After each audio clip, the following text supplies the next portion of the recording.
So without any further ado, I would like to introduce our first panelist. Dr. Dane Scott is the director of the Center for Ethics and associate professor in the Department of Society and Conservation in the College of Forestry and Conservation at the University of Montana. Scott was the PI on a recently completed NSF EESE project debating science. This four-year ethics education project was designed to help graduate students in science and engineering consider the larger ethical dimensions of their research and to become productive participants in public science debates. Scott's research focuses on ethical issues in science and technology debates, for example, the international debates over climate change and genetically modified organisms. Scott is currently the PI on an NSF STS program examining the ethical implications of solar radiation management. He received his PhD in philosophy from Vanderbilt University and has a BS in soil science from the University of California, Riverside.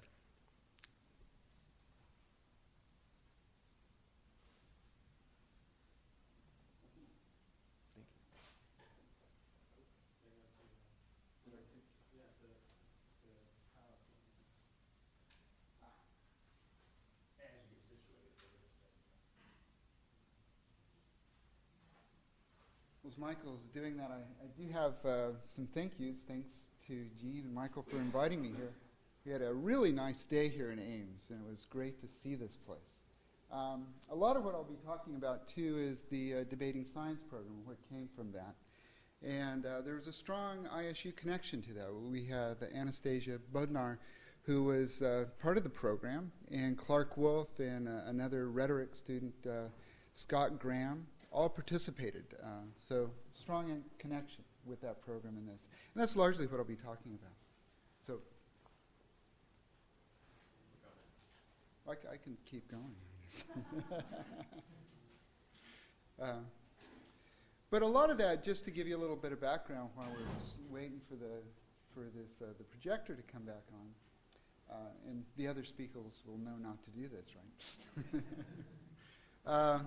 Is the Debating Science program, just to give you a little bit of background, we invited each year about 30 graduate students to the University of Montana, where they got a chance to taste Montana beer and sit around and talk about science debates in their field. And so this was kind of an opportunity for graduate students to have a break from the demands of their graduate career and think about these things.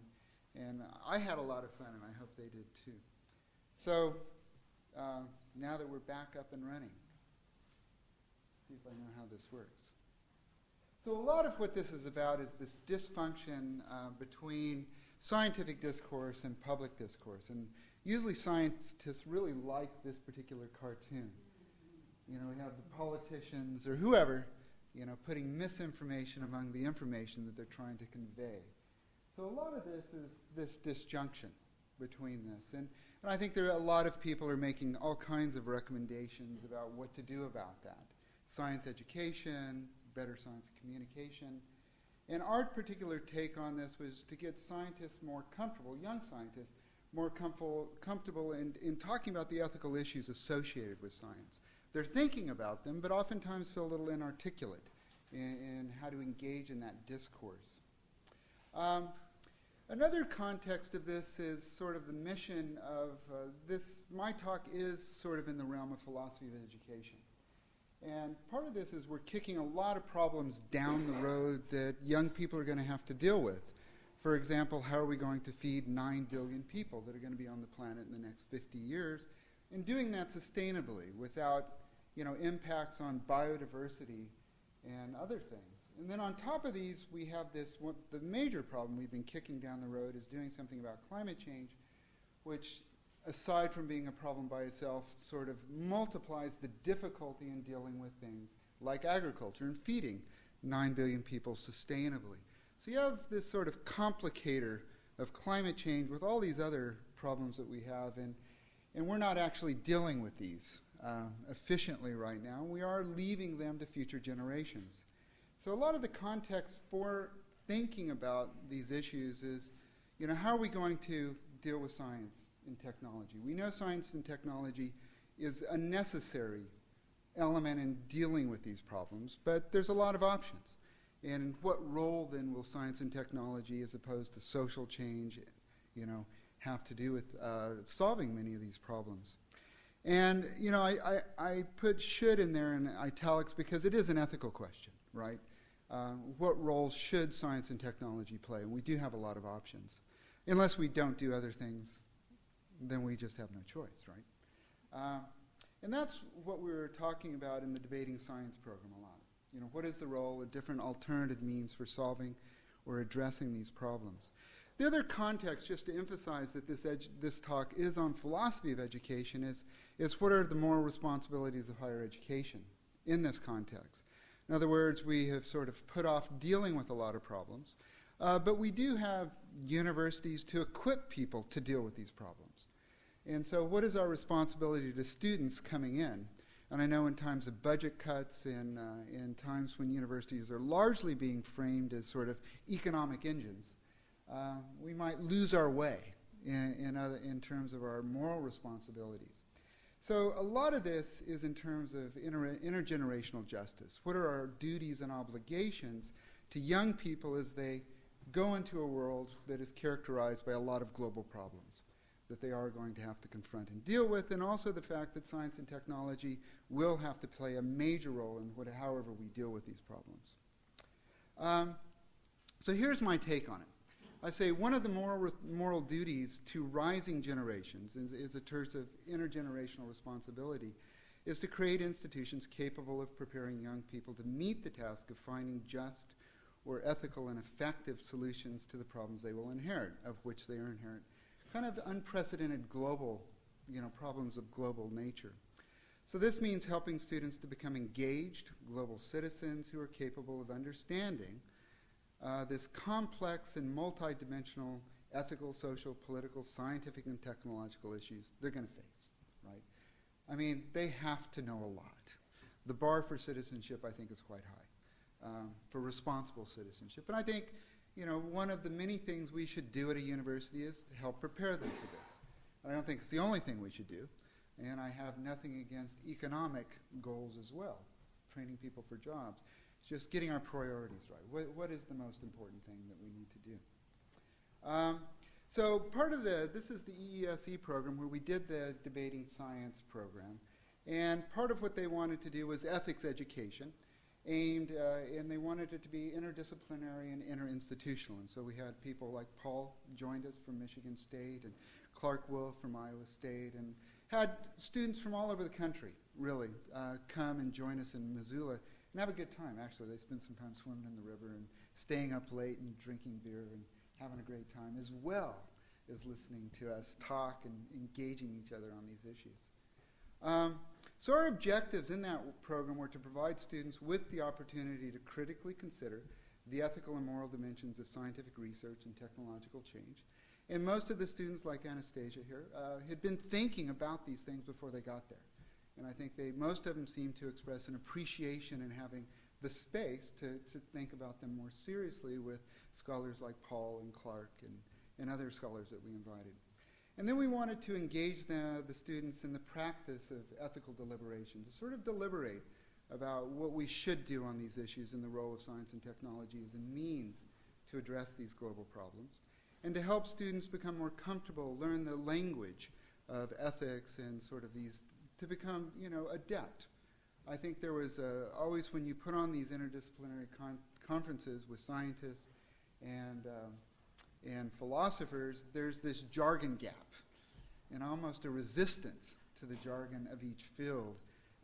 And so I think that's one of the things is learning each other's language is a really important aspect, and to feel comfortable outside of your own field talking about these important issues.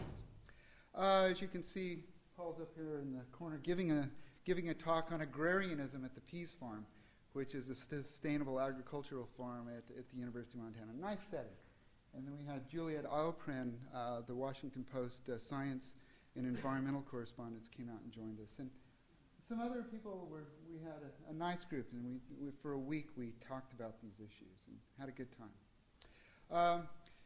But for this talk, I'm going to be talking about philosophy of education and how to fulfill our obligations to prepare citizens, scientists, and other students in engaging in deliberation. And I don't know if our curriculum is always focused on, helping future citizens become good deliberators. And in that area, I make some explorations. These are not final recommendations, just areas to explore. And I know we have a lot of folks from communication here, and I sort of welcome that aspect as being unexplored in my talk. And my approach really comes from two areas, informal logic and ethics. And so I fully realize and welcome there's other ways to pursue these questions. So I look at it in terms of exploration, in terms of a pedagogy, a sort of philosophy of education aimed at deliberation and excellence in citizenship, if you would. Informal logic, critical thinking, and I make a fundamental distinction that I think is important in between debate and deliberation. Also, I think you need to look at group dynamics and social influences that affect deliberative groups. And also moral theory. How are we going to develop people that are excellent deliberators? And I think being a poor deliberator is also something of a moral failure, which can lead to horrible consequences, as I think military expeditions of the last decade might tell us. So informal logic. I want to make a distinction between debate and deliberation, which I think is an important distinction. Because in our, at least at the larger sort of national level, we often are engaged in debate and not deliberation. And we can see this, for example, in the biotechnology debate, a couple of cartoons from, the early 2000s, 2003 or so, where each side just sort of villainizes the other side. As this little cartoon says, why authorize unproven, unsafe, genetically altered foods to alleviate world hunger? That's why. So there's this sort of falseness, this cynicism of large companies who say they want to stop world hunger, but really they're just gobbling up profits. And on the other side, you get this sort of mischaracterization, perhaps, of the activists who are sort of stopping, largely European activists, stopping GMOs by saying, ban GM foods, down with Frankenfoods, and they're just grabbing the sort of thing that people in third world countries or developing countries need, to feed their populations. So you get this sort of extreme characterization of both sides. And that's something the debate format. It's adversarial, right? You're trying to, the answer beforehand, and you're just trying to defeat your opponent so that you can move forward with your proposal. And I think, as you can all know from the entertainment of late night TV shows and other things, that we have sort of an ethos in our culture that sort of promotes adversarial debate, largely because it's entertaining. And it seems as though one needs to take a stand on one side, a hard and fast stand, in order to, it's almost morally required to take these ridiculous positions on one extreme when no one really knows what to do about these issues. And so I think in education, I think we need to sort of not play into this, but create a pedagogy that sort of models a more productive, cooperative, deliberative process and not feed into this larger ethos. Now, I do know that if you come from a good family, you probably do a lot of deliberation. And if you're in a good department at a university, there are a lot of good practices at deliberation. So I know deliberative groups exist all over the place that function really well. But I think in terms of our larger political ethos, we've slipped into this model of adversarial debate for whatever reasons, right? So my ideas here on this distinction between debate and deliberation come from a Canadian philosopher by the name of Douglas Walton. And he's got a pragmatic approach to critical thinking. And he sees different kinds of dialogue as being goal-directed. And so we slip into, oftentimes, he calls debate persuasion dialogue. And it has a particular sort of pattern to it that we're all familiar with. People have a position, they try to defend that position by giving arguments and defeat their opponent's position by criticizing it in various ways. But there is sort of a pattern that you can recognize to this. The same way with inquiries. If you watch crime shows, people make inquiries into what is the evidence for drawing some inductive conclusion. And then deliberation, a different kind of dialogical activity which aims at a different goal. And so the goal of deliberation really is to decide what to do. You're faced with a goal, an end that you want to achieve, like you want to come to this conference this morning. And you might have deliberated whether to stay in bed. And what are the side effects or the obstacles to coming here, right? And you might have deliberated about it, but you ended up here, and hopefully your goals will be satisfied. But there were obstacles to getting here, perhaps, and some side effects and things that you had to give up. But that's just deliberation. You have an end or a good that you'd like to achieve, various alternatives for achieving that. You look at the consequences of taking a course of action, and then you decide to act, right? So there's a pattern to that kind of thing. And so I don't, disregard any of these other sorts of dialogical activities. I'm just saying when we're looking at courses of action, what to do, we should deliberate and follow a certain particular pattern associated with it. So this definition or this distinction is deliberation involves critically assessing alternative actions to reach an end or a goal, where debate involves persuading a third party that your position is right while your opponent's position is wrong. So in things like climate change or agriculture, how do we feed 9 billion people or solve many of the problems of unsustainable agriculture, no one knows how to do this. I mean, and in fact, we will learn how to do this as we go. And so it seems to me that debate is an inappropriate sort of activity. Now, we may slip into debate as we sort of discuss various aspects. In other words, what theory of justice do we apply to mitigation strategies? Well, that's not a deliberative activity. That is something that we need to persuade each other on theories of justice. So you'll slip in and out. And in terms of science, science is not deliberation, it's an inquiry. And so we'll incorporate these various types of dialogues at different points, but we kind of need to not confuse our deliberative activities, otherwise we won't reach our goals, right? We won't satisfy. I threw together this model which structured our deliberations in the debating science. It's not definitive. It's just an attempt to sort of visualize the sort of activity that we're engaged in. And it shows that we are trying to define, well, what are our goals? If we look at, in terms of climate change, what are our goals? You'll hear 350 parts per million is what we're aiming at, or 450, or 550, or whatever. And really those numbers represent, we're trying to avoid dangerous climate change, right? And what does that mean? Well, dangerous for who, right? And so in terms of the goal, you really get into a lot of ethical, scientific, a lot of information where if we know what our target is, we really need to think about these, deeply. What actually are we trying to achieve, right? And you get into both scientific, ethical, a lot of sophistication goes into that. And goals interact with other goals. If we look in terms of feeding 9 billion people, how are we going to do that sustainably? How does that interact with biodiversity? All of these sorts of, that gets us into environmental ethics, it gets into issues of justice. Then we could look down at the various alternatives for achieving those goals. And, we could compare, provisions for agroecology in terms of opposition, which is often put that way, to biotechnology in terms of, what kind of means, what kind of technology are we going to, use? And these things, or what complex mixtures of alternatives are we going to use in terms of climate change mitigation strategies. Each one of those has a side effect. We all know that these side effects could be of very different kinds. They could be, in the biotechnology debate, they talk about health, environmental side effects, economic, social side effects, political side effects. There are always winners and losers when we put in new technologies.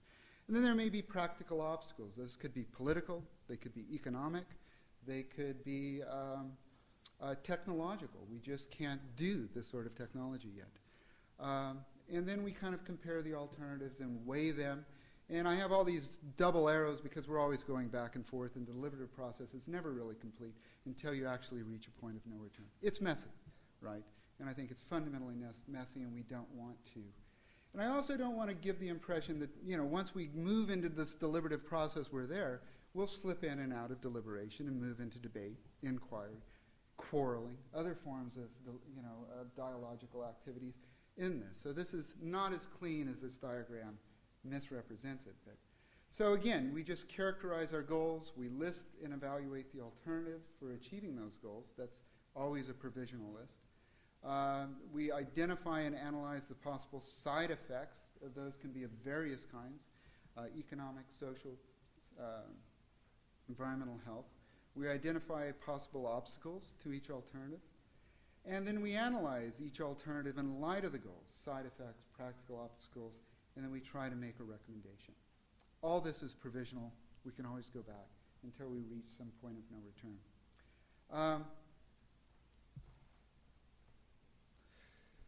So along with this, and I think I'll just, since I've been already used it as an example, in the biotechnology group, which I work with in the Debating Science, our first thing was we looked at, UN documents where our goals had already sort of been put out there for us. And that is, food security for all, and to do this in a sustainable way. And so we looked at those documents and sort of unearthed. If you start going into food security, you find it's a complicated notion. If you start moving into sustainability, we all know that's a complicated notion. And so the students would deliberate over what are these things, and they would read articles, for example, by Paul. And fortunately, we got him online, and he would interact with the students. And they got to see the complexities and sort of make some commitments. And we also know that these things are interconnected, right? And so in many of our goals, they are hierarchical. For example, you sacrificed your goal of sleeping and relaxing on Saturday morning. You subordinated that to the goal of coming here, right? And hopefully you made a wise decision. So once you're done, you could ask a few questions. Have we adequately understood or characterized or agreed upon the goal that we're trying to achieve? Certainly in climate change we have not, right? We really have not agreed on that goal. And how should this goal be prioritized in relation to other goals? This is one of the rubs in climate change. Do we have economic goals or the resolution of climate change or mitigation strategies? We haven't decided that. Have all realistic alternatives been listed and adequately evaluated? And have all practical obstacles been considered and thoroughly evaluated? And have significant side effects been anticipated and appraised? And, like I said, that looks much neater than it actually is. It doesn't really work that way. But it's good to have a sort of structure to sort of guide you. Okay. So the second thing I think there needs to be research into is, deliberation is not just a cure. Deliberative groups can go very, very bad and make very unwise decisions. And I think some of the things that Cass Sunstein has pointed out, or we have group polarization, a phenomenon that's associated with deliberative groups, reinforcing biases and amplifying errors, concealing information and majority opinion. All of these things are interrelated. And they generally all arise when the group is closed. We actually noticed this a little bit in our Debating Science program. In the biotechnology group, we had a really diverse group. I mean, diverse to some degree. But they had a variety of positions. I think there were 7 women, 3 men, from a variety of different fields, from history and philosophy of science to Anastasia doing biochemistry to a woman at Tufts who was doing rooftop gardens. So we had a lot of different positions, and I think that allowed to a very healthy deliberative process. Within the nanotechnology group, we had largely guys, 1 woman, and it was almost all engineers. And it didn't go well. It didn't go well in the sense that they actually saw polarization happen. One of the guys reported in the evaluations that his position had become more extreme. And that's not good. And I think we owe that to the fact that the group dynamics were not right? Where our group, I think everybody felt that their position they had learned from each other, that they had seen other people's position, and if their position hadn't changed, it had become more sophisticated. And so I think that had a lot to do with the initial setup in group dynamics, which is extremely important. So most of the defects arise from the fact that you don't have the right setup, and a large of the setup is if you have a lot of like-minded people, that's a recipe for a disaster in deliberative groups, I think. So here's our first one, polarization. I always like this cartoon. It's a couple of polar bears up there saying, I worry about decreased polarization in our society.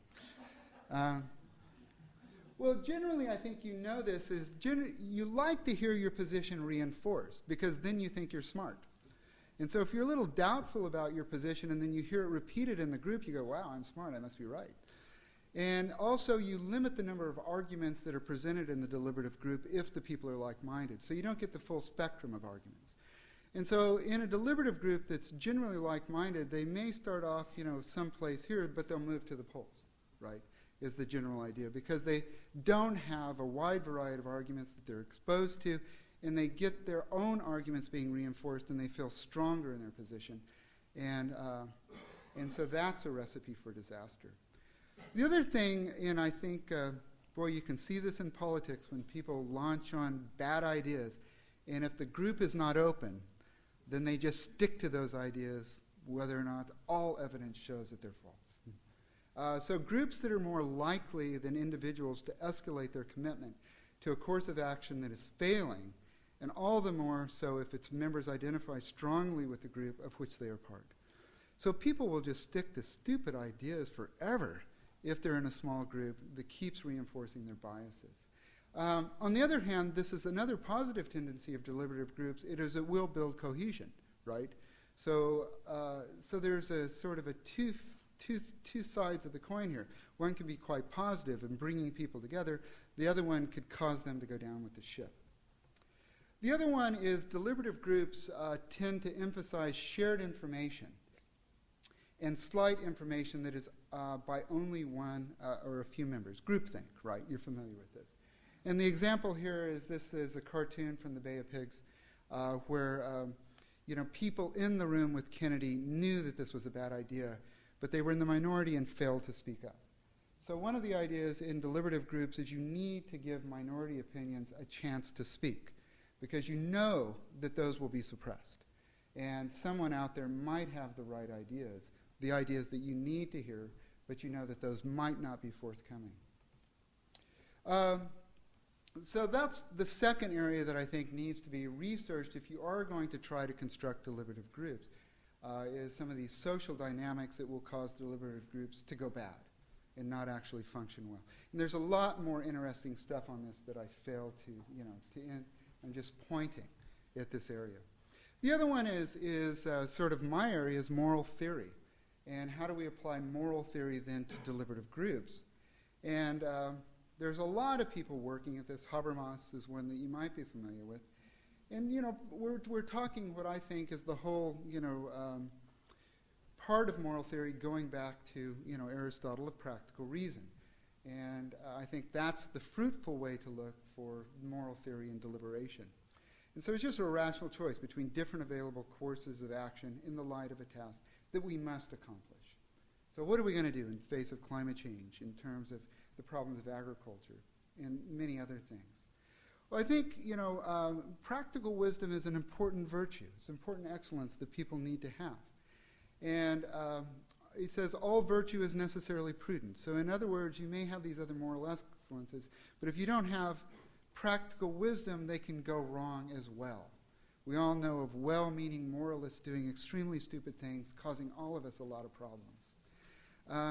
And then we have prudence advises, morality commands. And so you get this notion that practical wisdom or prudence plays a really central coordinating sort of role in terms of the other moral virtues.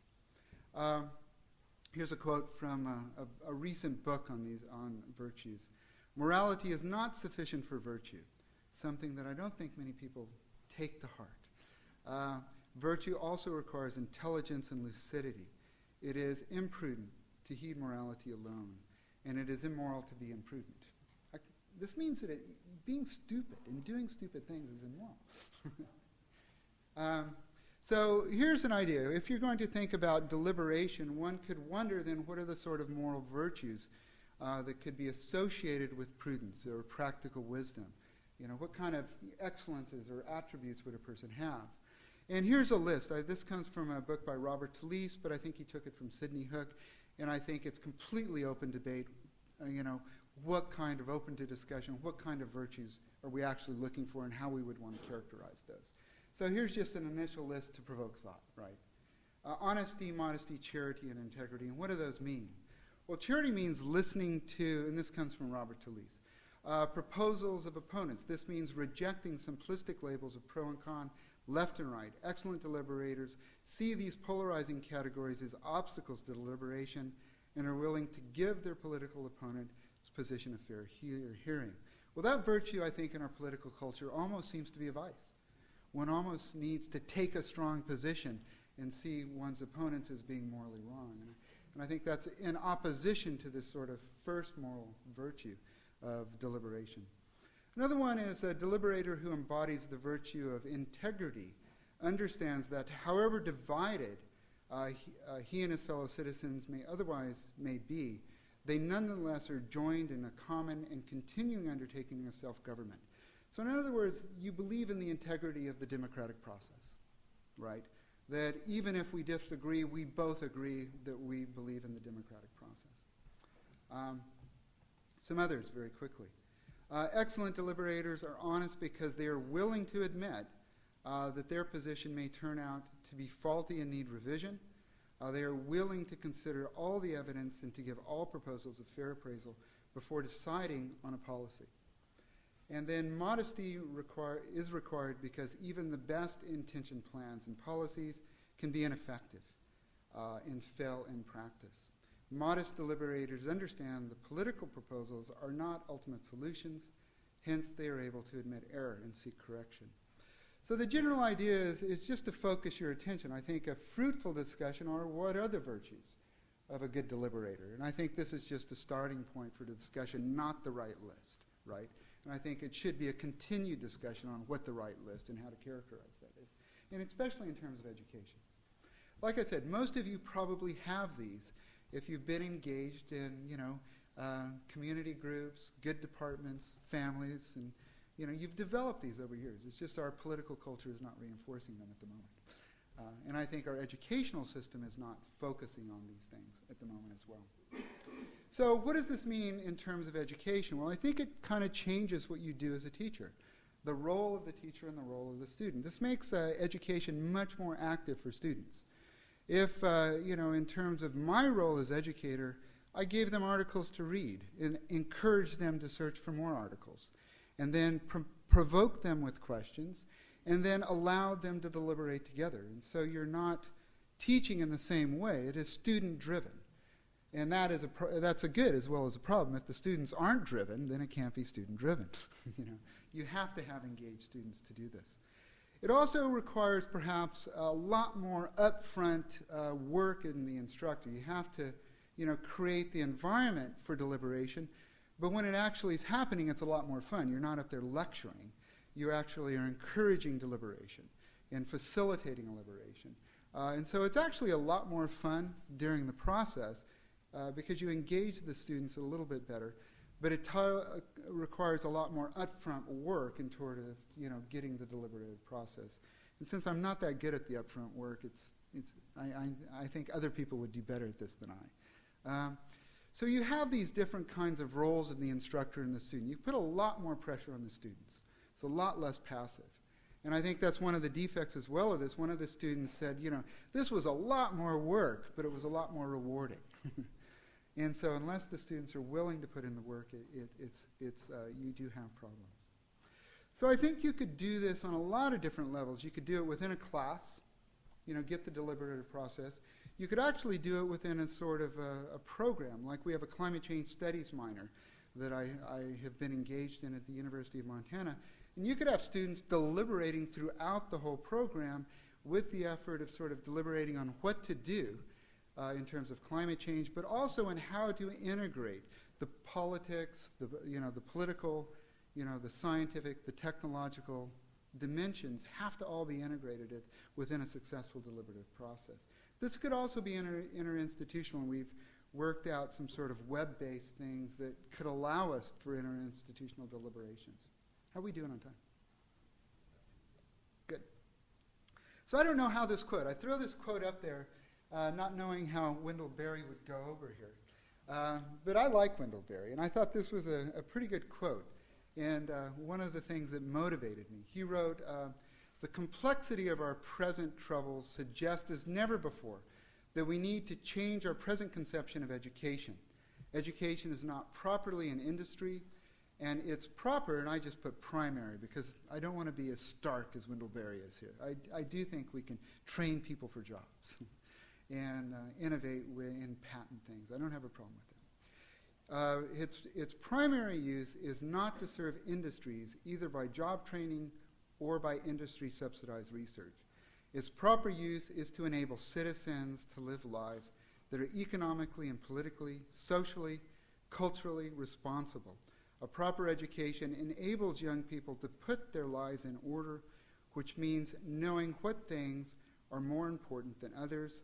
It means putting first things first. And so This to me is sort of a call to focus on deliberation, on practical wisdom in our educational processes. And that simply means to education towards citizenship. And I don't think that these are competing goals, as sort of Wendell-Berry put. I think we can train people for jobs and do industry-funded research, but I don't think that should be the highest priority. I think our democracy and our moral responsibility to future generations kind of puts education towards citizenship as our primary goal, and not to sort of invert our own values in terms of higher education.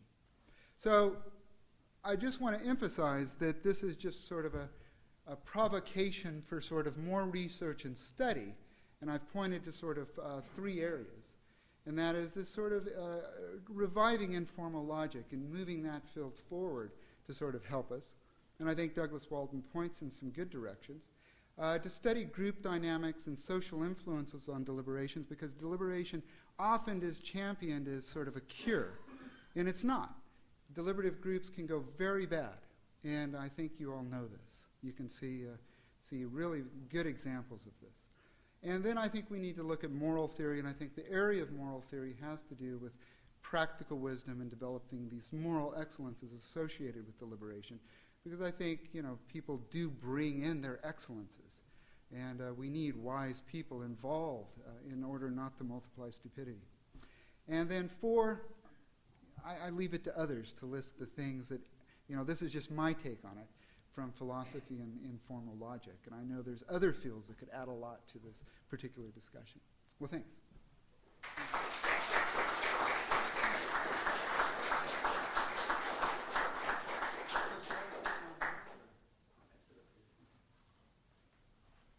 And now I'd like to invite Carla Fair, Philosophy and Religious Studies, for a response.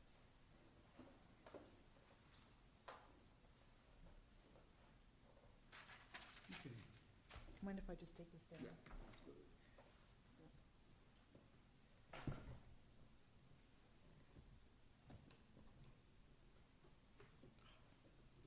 It's very thoroughly attached. I've got it. It's gone now.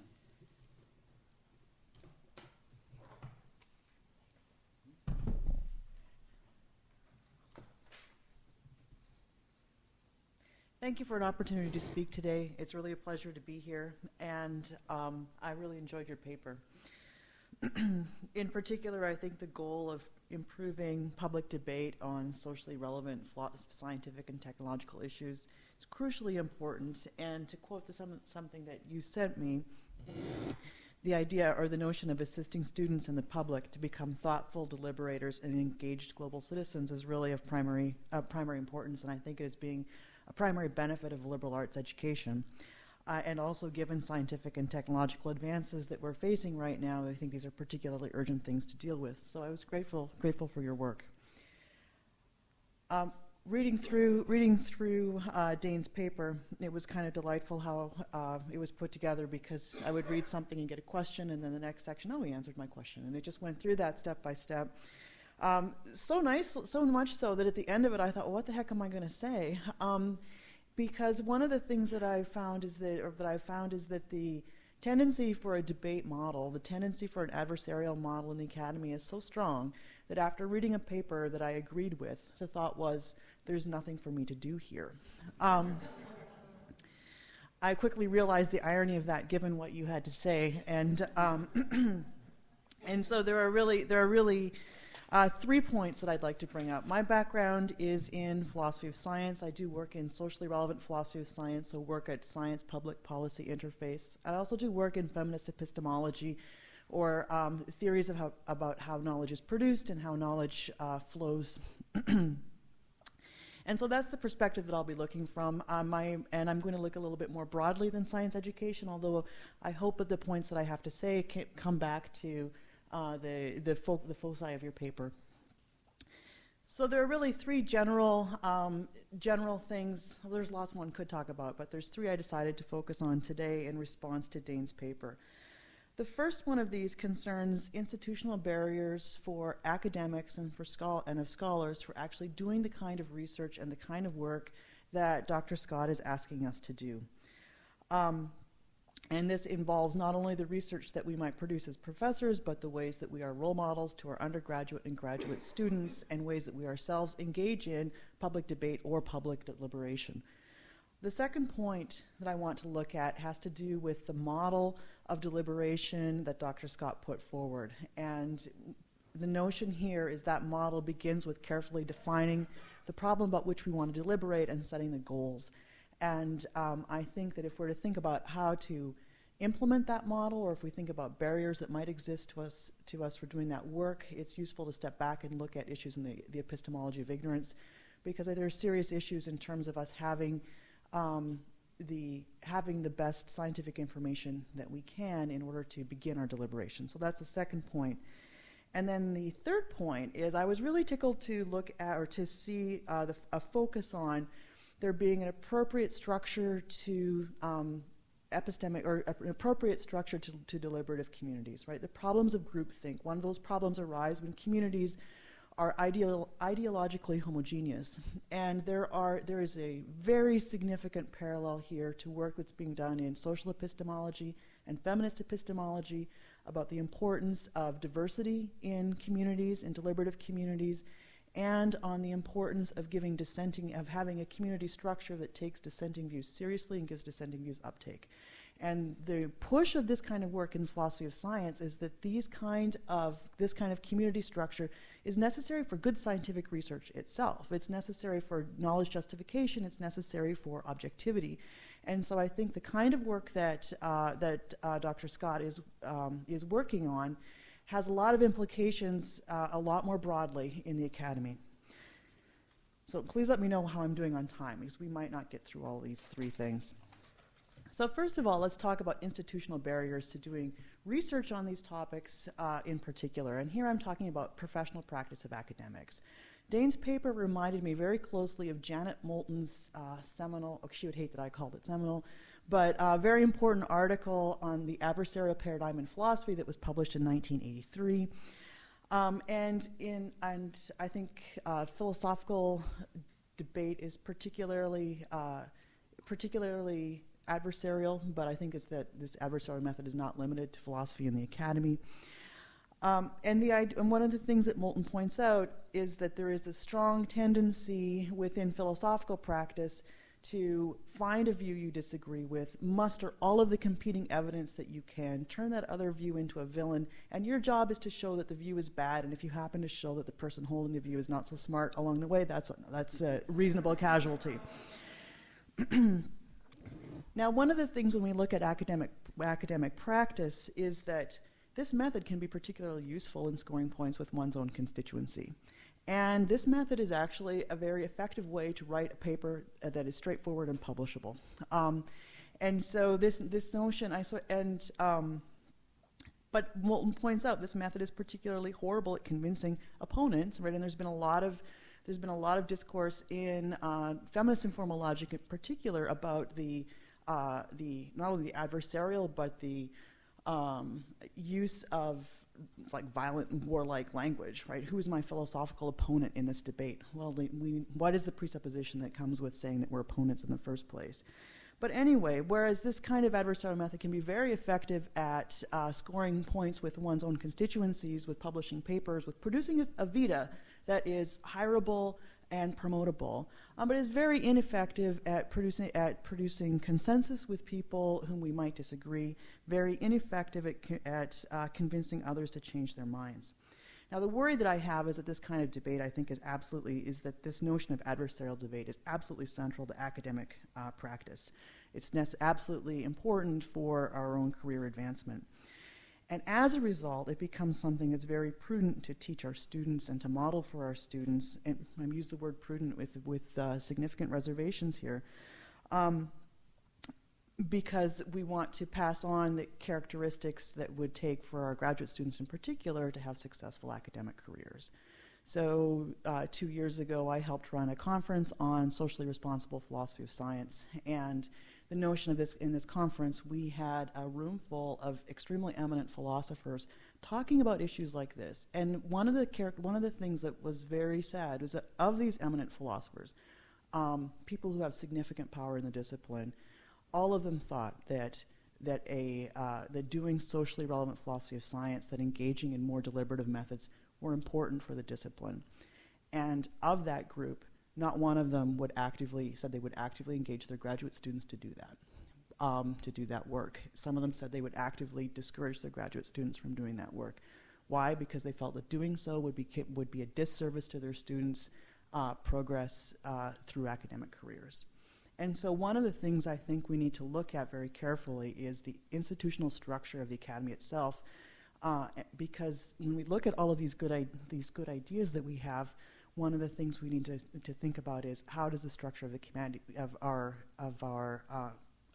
academic communities provide barriers to doing this kind of work.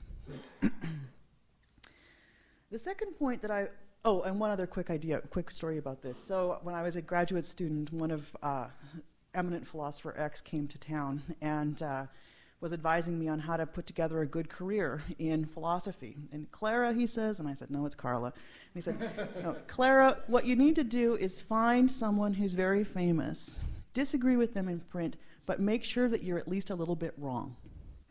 And the reason being is that then you get to engage in a debate in print with someone famous, and away you go, your career is set.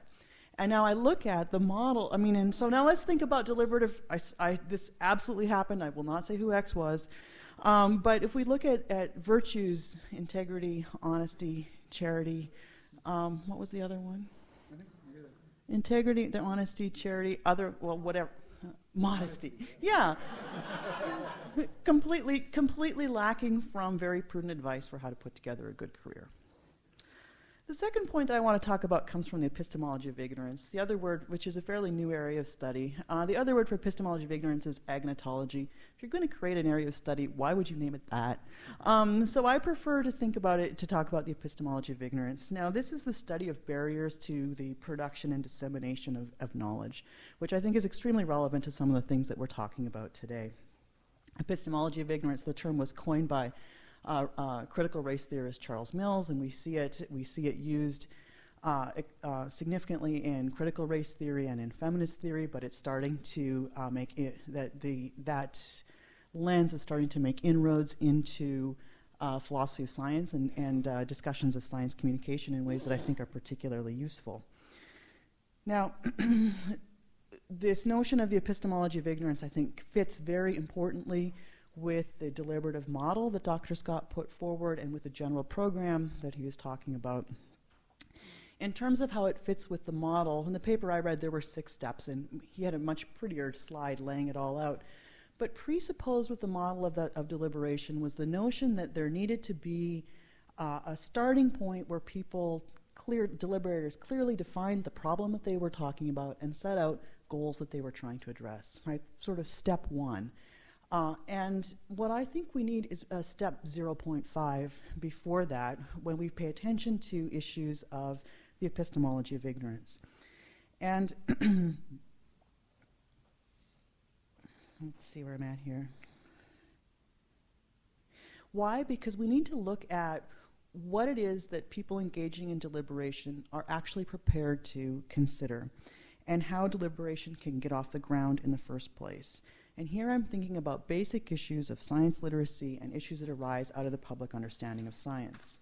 So if we think of step 1 as defining the problem of setting goals, there's a barrier here, and I'm thinking here in particular of some debates on climate science, and these might apply less or more to other areas. But one significant problem is that you have one side of the debate denying that the problem exists in the first place. And if you have people who feel justified and maybe falsely justified, but strongly so, in denying that a problem exists in the first place, then there's no motivation to define the problem, there is no motivation to set goals, right? The motivation is to end discourse rather than to start it. And if we think about the epistemology of ignorance as looking at how knowledge flow is blocked, there are several ways that this can play itself out. In terms of a denial of the problem, a recent conversation I had with someone who I think of as well-educated and smart made this claim that I've heard over and over again about climate change. Well, the Earth's climate naturally goes through warming and cooling cycles. And so evidence that we have warming and cooling cycles is not evidence for anthropogenic climate change. I'm not endorsing that argument in the slightest little bit. All right, of course, it's problematic on a number of levels. But one of the things that we see happening sort of in this particularly, I think, common mode of public discourse is a denial of the problem in the first place. How many parts per three left? How many parts per million should we worry about? No. Let's not worry about this at all. And I think there's a problem there that comes from blocking debate. The second notion of where the epistemology of ignorance and denying the problem plays out has to do with institutions that create and spread knowledge, and in particular special interest science. We see Christian Schrader-Frechette doing some work on this, and also there's a recent paper by Oreskes and Conway, 2008, that I found particularly troubling, particularly interesting. And in this paper, Oreskes and Conway were talking about the development of ignorance about climate change, conscious development or conscious undermining of scientific information that many of us think is a very clear consensus among scientists. And one of the things that they point out is that a significant portion of this work is being done by an organization or think tank called the Marshall Institute. And that the people involved in this think tank, the leaders and some of the work that the think tank itself has done, people who have been previously employed by R.J. Reynolds Tobacco Company, whose job there was to head up scientific research programs designed to obfuscate the link between smoking and lung cancer. People whose job it was to publicly promote Star Wars defense programs as being feasible and important. People whose job it was to deny environmental effects of acid rain, and now people whose job it is to create lack of information, to create misinformation undermining scientific consensus about climate change. This is done through both supporting scientific research and through very careful and strategic use of the science media. And so one of the things when we think about this again, what that does is undermines a perception for the public need for deliberation in the first place, and creates a position where, or a notion where the focus of debate is whether or not a problem exists, not what should we do. And I think you're right to focus on the question, what should we do?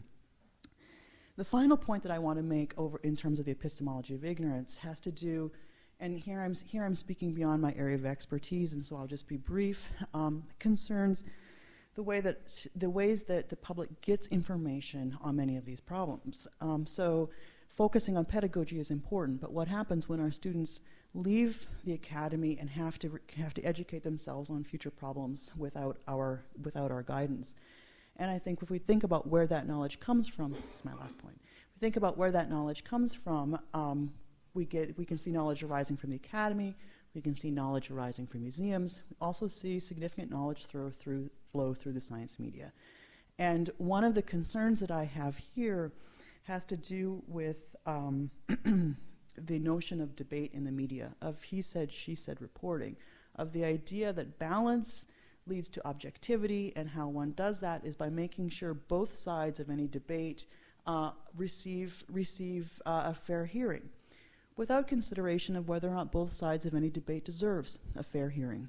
And so when I think about this, one of the things I can imagine is 700 studies by scientists in public institutions without conflicts of interest talking about the human influence on global climate change, as opposed to half a dozen studies produced by scientists funded by industry arguing that there is none. Now, what I would argue when we think about debate is that this he said, she said reporting, or this false notion of balance or false notion of objectivity, gives people a seat at the table, the deliberating table, who don't deserve to be there in the first place. And I think that's something we need to step back and think about a little bit more clearly. So when I think about the results of this, I think that there are ways that ignorance can be produced, and there are ways that these are things that it would be useful if we were to add to Dr. Scott's program. Would think about what does it mean to teach science literacy in these contexts. And one of the things that I think is important is oftentimes when we think of science literacy, we think of science content, or when we think of science literacy, we think of being literate of scientific methods.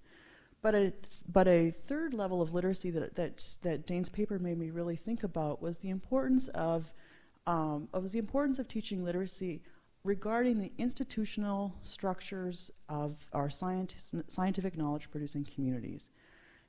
Creating citizens who are able to ask significant and important questions about who's paying for this scientific research, what institution does it come from, and how does that impact the authority that I should grant it in my deliberation. I have a whole other topic on feminist epistemology that you can send me an email and we can chat about if you'd like. I just want to thank you for a very thoughtful paper. I really enjoyed it.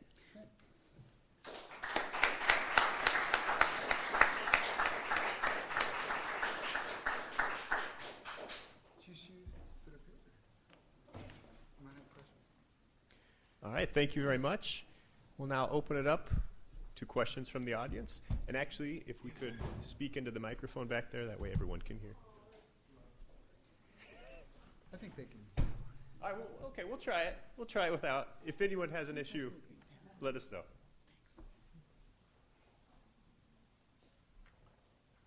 Hi. I'm very interested in both talks. In regards to Dr. Nesbitt's talk last night, where you had the 6 groups and you had the two groups that were on both ends. And I had a nice talk with Anastasia last night after this about it. In the people who are blogging, the people who even take the time to read the blogs, and the people especially who respond to the blogs, are on both ends of the groups. Mm-hmm. What you're talking about is really requires, as Dr. Nisbet said, the middle to get engaged. But the middle is not getting engaged. You know, on the university and the academia, it is. But how do we get the middle engaged outside of the academia versus the two ends that Dr. Nisbet talked about? Well, I wish I had an answer for your question. But really, I just wanted to redirect what I was talking about as an exercise, a pedagogical exercise, right? And so, I mean, I don't know how to answer that question, because it's beyond the scope, really, of what I was talking about. Is I thoroughly believe that Aristotle was right. If we're going to have a good society, that we have to have good educational systems, right? And so what I proposed is that we catch students and help them become good deliberators. And so once we get out into the society at large, I don't know. That's really beyond what I'm talking about here. But in terms of deliberative practices at the university, you will see those positions, those extreme positions, and you want to not exclude them from the class, right? So I had a climate change ethics and policy course, and I had a climate change denier in the class. I made every effort to include that person, right, within the deliberative process. And they just kind of, because they're a little outnumbered, they kind of got to be sheepish and go along to some degree. But I think it's healthy to have that person in the deliberation. We need the skeptic. You just don't need the dogmatic sort of, you have to silence them when they keep repeating, arguments that are false, right? So I think really what I was proposing is an academic exercise, and could be used in other deliberative groups. But in terms of society at large, no one has time for this, right? It is just a practice to try to develop habits and reflective and thoughtfulness about the deliberative process rather than just not thinking about it at all and just winging it out there, which is what most people are actually doing. So it's trying to catch people young and get them thinking about this. And young means graduate students as well. So I wish I had an answer for your question, but I don't. Yeah, hi, Dane. I really loved your talk. I thought it was very interesting. I don't think it's simply pedagogical, and I think it could be applied to the public realm as well. One thing, though, that I had a question about, and this is both a pedagogical and a systematic question, and it relates to Carla's notion of institutional constraints and what creates those.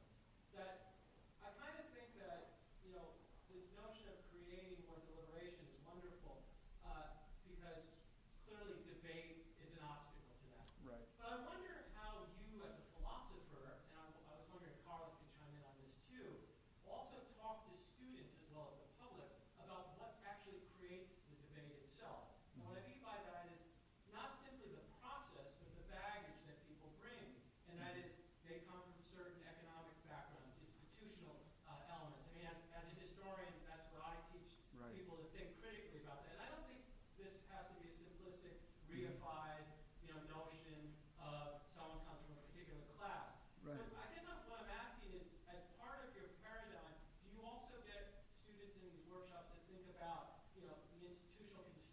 create the debates in the first place? And if so, how can we think critically about that broader cultural political element? Because I agree with you. I think there is a political culture that creates adversarial Right. roles. I think that's immediate play. I think it's entertaining. But I also agree with Carla and go beyond that, that there are deep-seated structures in our nation, Right. in our international element, and in the economy, as you put up in some of your caricatures, right? And so I'm arguing also for adding a third component to debate deliberation that is truly interdisciplinary, even beyond the philosophical, maybe the historical, political, economic paradigm that throws a third element in. I'm curious what your thoughts are on that. Can we add that? And if so, that Absolutely. gets students to think even critically about themselves, how they come to the debate. I'm sorry, I hope that's not too much. No. It's a couple of questions.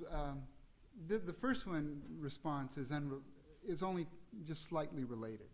But I think one of the good things about deliberation with other people, and it's something I noticed with the group Anastasia was with, was that they run up against other ideas and other ways of looking at people that have different life experiences, right?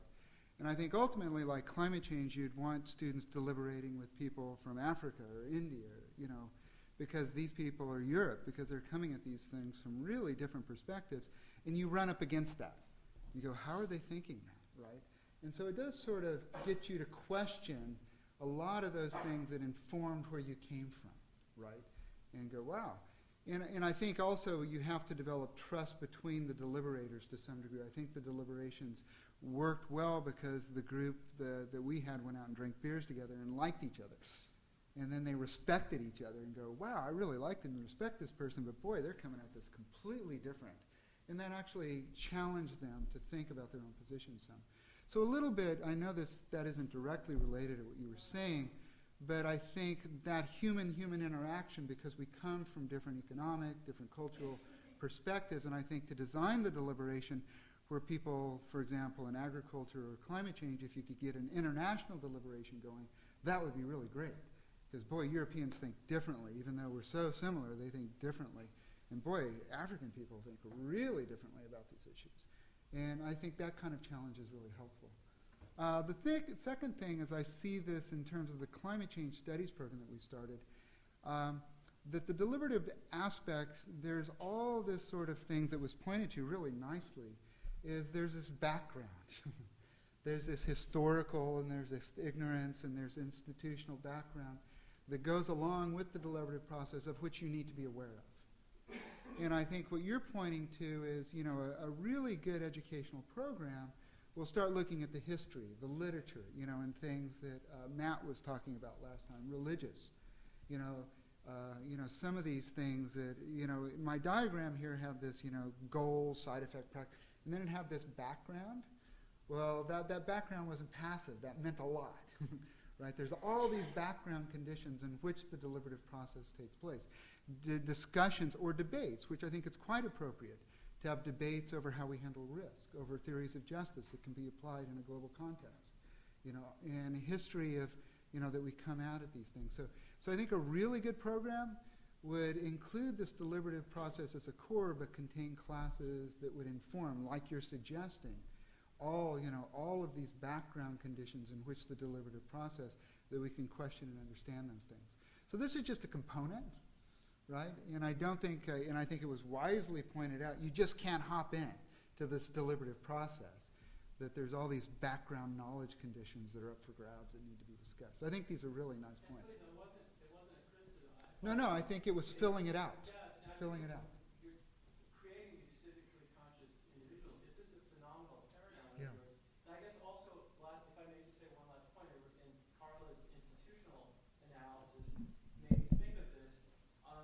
I also think that we are a culture, at least in the West, that does not believe in transparency. Right. And I think that's part of, I mean deep transparency, not simply, live media transparency, but where these debates come from, why, and I think that's an element. And I'm wondering, do philosophers think about those issues? I'm curious. Yes, they do. I just wanted, this is not quite related. I just wanted to point out that in my last class on, I teach a class on ethics and management of public life. The only textbook I could find has a debate format. And so the one that I chose to use. And I chose to use it because I think we can get at these issues at the debate format and try to modify it. But we argued over wilderness restoration, and simply because that's what's out there, and I didn't have the time to develop a deliberative format for this class, so to speak. So go ahead. Thank you. So I had the privilege of being able to read your paper, which had a lot more detail in it than you could look at here. And one of the things that really struck me and made me think of the epistemic issues, which I think relates to your question, Jim, is when you were saying that one of the problems with debate is that it presupposes a zero-sum game, and that there's going to be winners and losers, and that there's not consensus that can be useful for everybody involved. And so one of the things I think is useful is trying to step back as far as we can until we find a place where our values line up. And so if we think about environmental issues, if we think about any of these science and technology issues, we all have an interest in having a safe, clean place to live. And from that perspective, I think there are starting points. And one of the epistemic stuff that I didn't get a chance to get into has to do exactly with transparency and recognizing values and recognizing social material locations of different kinds of knowers. And the person I recommend on this is Helen Longenau. There's 2 books, one 1990, Science as Social Knowledge, and 2001, The Fate of Knowledge. And one of the things that she points out there is that that values are always going to impact scientific practice. And if we look at historical failures of science in terms of being biased, oftentimes what that represents is a homogeneous group of scientists who simply share the same biases and don't have a mechanism to recognize them. And so as a result, having a diverse set of people arguing and barring against groupthink in terms of making sure that those who hold dissenting views, the dissenting views aren't just tolerated, but they're nurtured in a group, I think is a way to get at some of the particular values that you're talking about, and that it deals directly with transparency, and is a way that this work relates to creating maximally objective, well-justified scientific knowledge, as well as excellent deliberation in the policy realm. There's a really brief comment because, Jean can ask a question. I think just to connect to some of our other talks, like Matt was talking about last night, is we can agree or arrive at sharing goals, but I think I want to emphasize this could mean complete pluralism, right? You don't have to share the same goals for the same reasons, right?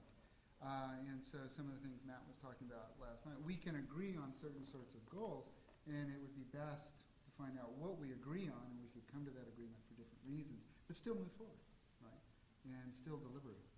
It doesn't require, pluralism is fine, in terms of discovering goals. Okay, I'm a debate teacher, so I want to do a Yeah. modest defense of my word, debate. It's clearly, our public discourse today is clearly something that many, many, many people are unhappy about for many, many reasons. But there's a certain convenience of taking all of the things that we're unhappy about and calling them the debate aspects or calling them debate. I put adversarial. We should be able to be more sophisticated. But let me just point out that in your own talk, there is substantial room for what I would consider key elements of debate. Because many of the features of debate that make us uncomfortable and that produce a kind of negative reaction are the very features that mitigate against groupthink. We need people who are abrasive, to say you're wrong, and to speak out. And that's another set of intellectual work. It's another set of deliberative virtues, but it's the virtues that produce people who become debaters, right? So healthy deliberative institutions need a segment of people who are diehard advocates, insist on being heard beyond what the other people think is reasonable, will not be silenced, and make disagreement apparent. No, Which is the essence of debate, essentially, to make the disagreement, not agreement, but to make disagreement visible within a group. But my point, just a little bit of a clarification, is debate was sort of the book, but I think really, the model that I had is that it's an inappropriate form of dialogue for certain sorts of questions. I think debate is very appropriate for certain sorts of questions. Somewhere where someone has a thesis on a theory of justice, for example. I don't think we deliberate about theories of justice because it's not a course of action. It's a position, a thesis that someone should defend. And so I think that, depending on the kind of question, kind of determines the goal of your dialogical activity. So I tried to point out, and I think I emphasize this more in the paper, that debate is fine depending on the kinds of questions, but when one's looking at a course of action, deliberation is the kind of question, or inquiry. So it's this whole notion of goal-directed dialogical activities and what the proper format or pattern. The other thing is I did emphasize a little that this cooperative dialogue is not all love. And I think we saw within the deliberative group, the students, they had conflicts. And so cooperative deliberation doesn't mean we all agree and go hand in hand. Conflict is encouraged, but it's really it's the form of dialogue where fundamentally you're not starting in opposite. I'm defending this thesis, you're defending this thesis, and we're opposing each other. We're starting from the position that we're trying to achieve this goal together and define this goal together. So it's cooperative, but not without conflict. So it's more this sort of Walton calls it dialogical shifts. One will be in debate for a while, one will deliberate, and then one will do some inquiry. But ultimately, what I'm talking about, when we're talking about a course of action to agree upon and move forward together, this deliberative format is the right kind of pattern of argumentation that we should be, or dialogical activity we should be looking at. But I agree. I mean, we want people saying, no, that's wrong. I mean, that's stupid. And yeah, what do you mean it's stupid? And that I don't want to get this as all love and love and hugs. So. I think we have time for one more person waiting. Hi, I'm a grad student here, and so one of the things that I recommended to me was you were talking about these prominent philosophers that don't want to encourage deliberation among their students.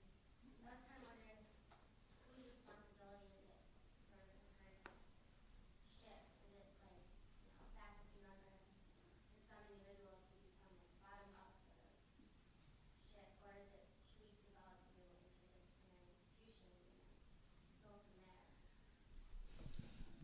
Okay, I need to clarify what I said, first of all. So in terms of there not being a culture of deliberation, the notion there was that debate is the professional practice that one uses to get ahead, and so that's a method that one needs to hone, and but not that one shouldn't deliberate, but rather that's not one's professional practice, and there are strong themes running counter to that, but they're all in the margins of various disciplines, and I think it's different in different disciplines in terms of the way that debates go. So I'm a philosopher of biology, and sometimes biologists will come and attend philosophy talks, and it's not uncommon for me to be walking out with my guest who's a biologist, and for that person to look at me and say, "Philosophers are not nice and they're mean," and that those are actually quotes, and so I think that some of these things are discipline specific, but I do think it's useful to look at, especially right now when different parts of the academy are under siege, given budget crises and things like this, is to look at how can we as academics effectively engage in public discourse that makes a difference in policy and makes a difference in people's lives. And the notion of scoring points on my Vita by having publications where I disagree with person X, right, is a case. So that's a case where I think the work that's incentivized by disciplinary structure and the work that should be incentivized by contributing to social goods separate apart. And I think there's an argument to be made, particularly right now, that we should bring those together. I've been working on bringing those together and have had some success at it. So, for example, my work is in socially responsible philosophy of science, and a friend of mine managed to put together an edited volume in a good journal, making these arguments to people, and it's a good enough journal that they're public to the right people. And it's also as progress that they're in a good journal. So I think that's one of the things is to develop a pluralistic skill set, as my advice to you, right? And the other thing is to look for institutional places where you can do the kind of work that you want to do, and realize that there's both place for debate or adversarial format and place for deliberative format. Not let your deliberative skills shrink.